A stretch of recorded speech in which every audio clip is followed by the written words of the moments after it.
Today we're going to talk about regrouping. So that word is going to go in the middle of our mind map here. And when we're talking about regrouping today, we're going to specifically talk about regrouping in subtraction. This is on page 51 of your packet. If you would please open it up and you can follow along. So when we're talking about regrouping in subtraction, that means that you might change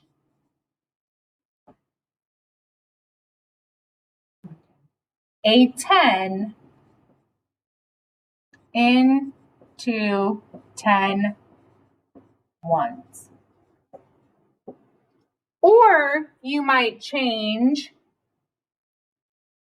or a 100 into 10 tens. Great job, Miss Diff. Now I'm going to show you expanded form. So we have 783 minus 459. I'm going to take 783 and I'm going to put it in expanded form. 700 plus 80 plus 3. Okay, and I see the minus here, so I'm going to go ahead and put that over here. And now I'm going to take 459 and put that in expanded form. 400 plus 50 plus 9 is 459 in expanded form. Now you notice I took the symbol in the middle and I put it to the side, right? Because we're actually subtracting this problem. Do not look at the addition signs other than when we go to put it back into standard form. So I have 3, but I need to take away 9 ones. Can I take 9 ones out of 3? What do you think, Miss Jetson? Not a chance. Okay, so I'm going to go next door and I'm going to borrow 10 more. This becomes 70. And when I take my 10 plus 3 then gives me 13. So this 10 is now over in the ones. I broke it or decomposed it into units of 1, 10 units of 1. Now 13 minus 9 gives me 4, because remember, we're still subtracting. Okay. 70 minus 50 is 20. And 700 minus 400 is 300. Now we're going to put 300 plus 20 plus 4 back into standard form, which gives us 324. Miss Jetson.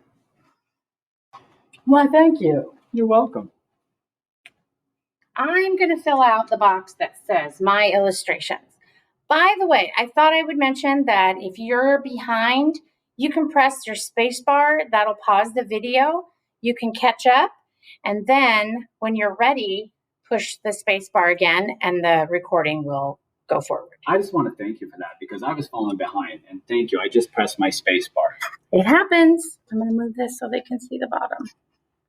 All right, over here for my illustrations.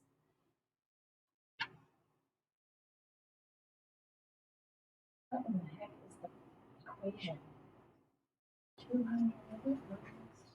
222. Well, I like to have the equation up here. Wow, that's a lot of 2's. Let me try that again.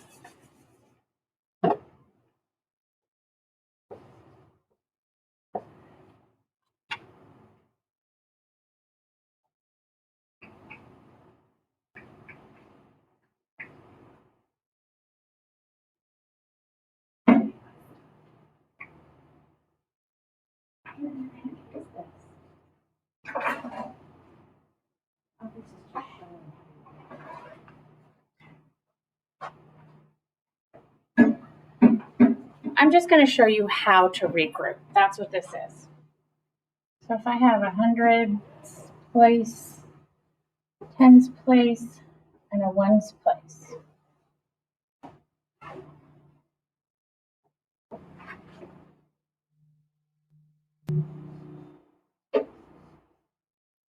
Okay, let's just say that I have 222. That's what I've built here. 200, 10, 20. Oh, and 2. I use circles because it's easier than writing squares all the time. If I was going to if you're going to regroup from the ones, then you come over here to the tens, and you take a 10 and you break it into 10 tens. Sorry, 10 ones.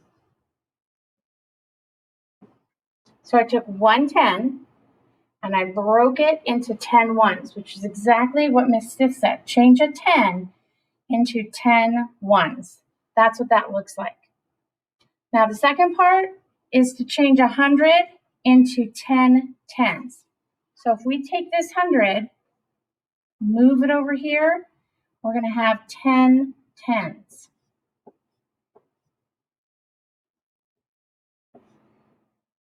One, two, three, 4, 5, 6, 7, 8, 9, 10. Changing 100 into 10 tens. So that just shows you what regrouping looks like. Down here in the bottom, we have non-examples.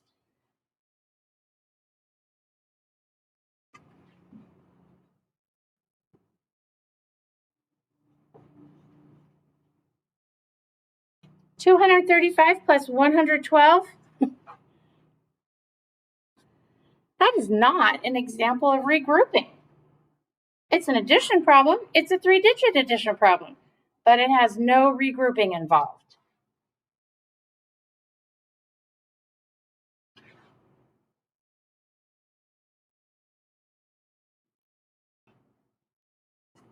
Let me go back over to the addition here. If we solve this, 5 plus 2, 7. 3 plus 1, 4. 2 plus 1, 2. There was no regrouping that happened there. This one, subtraction. 4 subtract 1. Yep, I got enough. 2 subtract 0. Nothing changes. That 2 just comes down. 6 subtract 4. I have enough. So you can see we didn't have to do any regrouping. That's why those are non-examples. And remember, if you are behind, push your space bar. That'll stop the video. When you're at a place where you're ready to catch up, push the space bar again. Do the next square. Do that until you're all caught up. Okay?